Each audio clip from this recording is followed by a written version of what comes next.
Well, if you do something wrong, you will be. Be locked down at home.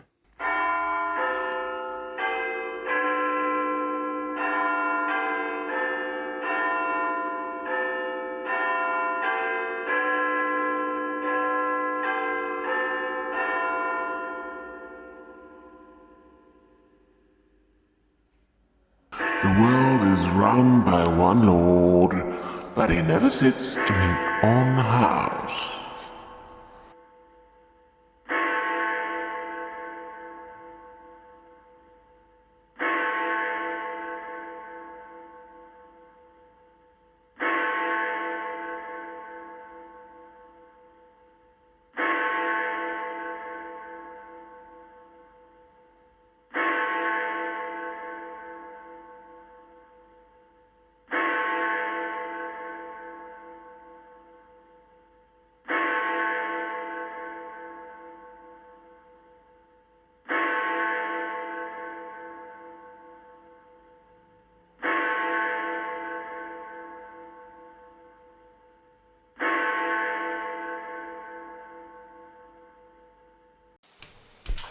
The victory of the anti-European wing of the Conservative Party and its control on power is finally sealed with first of all, the defeat of the pro-European wing in the referendum, and then subsequently, after a period of paralysis, the spectacular general election victory of Boris Johnson, who had fought the referendum on the theme of bring Britain back into control over its own interests, give back control, take back control.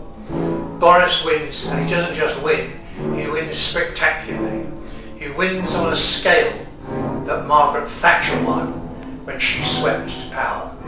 He now has a majority of 80 in the House of Commons, which means that he has got complete control over the party and his government, and critically, complete control from the UK end over the reformed and changed relationship between the UK and Europe.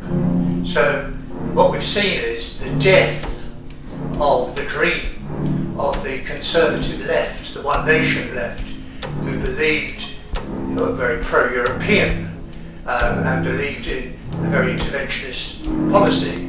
Complete defeat to the pro-market, anti-European wing of the party. They would say they're not anti-European, they would say that they're pro-European, they're just anti-EU. Fair comment. But, to quote Margaret Thatcher, where giving up British sovereignty is concerned, Britain's power and control over its own laws, no, no, no. They are in control.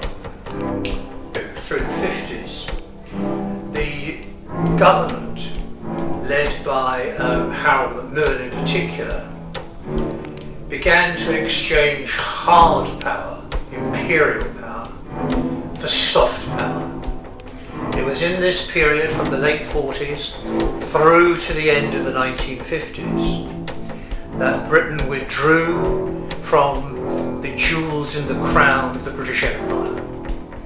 We left India to self-govern. Under Harold Macmillan, in the late 50s, there was what he called the winds of change, by which he meant Britain leaving the African countries that it dominated and had ruled for a generation or two. So the hard power of the British Empire was steadily dismantled. The Suez Crisis in the mid-50s, which brought down Harold Macmillan's predecessor, Sir Anthony Eden, who'd been Foreign Secretary but became Prime Minister, demonstrated that the hard power of the British Empire was no longer what it had been. So by the end of the 50s, the British Empire had relaxed, if you like, from being a very muscular, dominant and domineering force into a force which was modernising, as I said, exchanging hard imperial power for a much softer form of power. From then on, the Commonwealth, which is a group which is falls out of the British Empire, but which depends much more on... There is a mention about the interesting power arrangement that fascinates the world, making Britain unique in the way it rules itself. From the rule that the House of Lords, to the legend and conspiracies that one lord in particular rules the world. And that, I've got it from a quote that has often been passed on through the generations in school recreations, not only in Britain but across Europe, since Napoleon time. The quote refers to this. It was sung in recreation ground in school. It's very strange. It goes, I can't hum it, the melody, but it's, the world is run by one lord, but he never sits in his own house. The quote could mean anything, but some historian place its origin from the 1800, even 1900, in the main populace. Everything was influenced by communism and socialism. It could mean one person, but it could mean that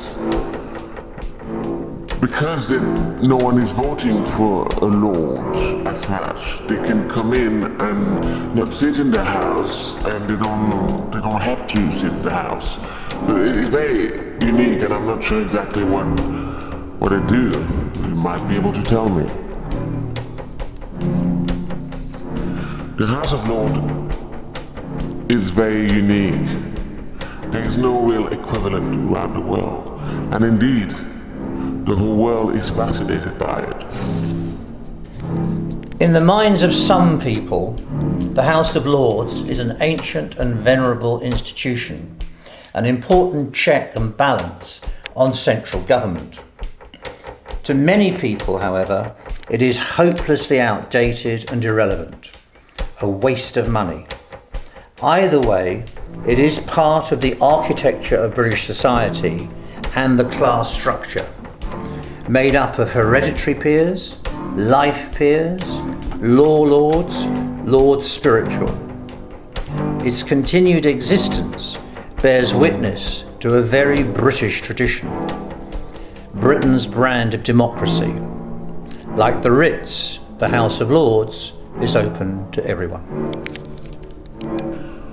I've read all the 6 volumes from the history of the decline and fall of the Roman Empire by Edward Gibbon, and this has been a huge revelation.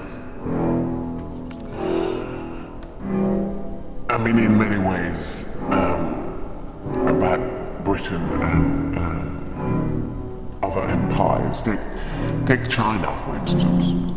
It is not a country, but an empire.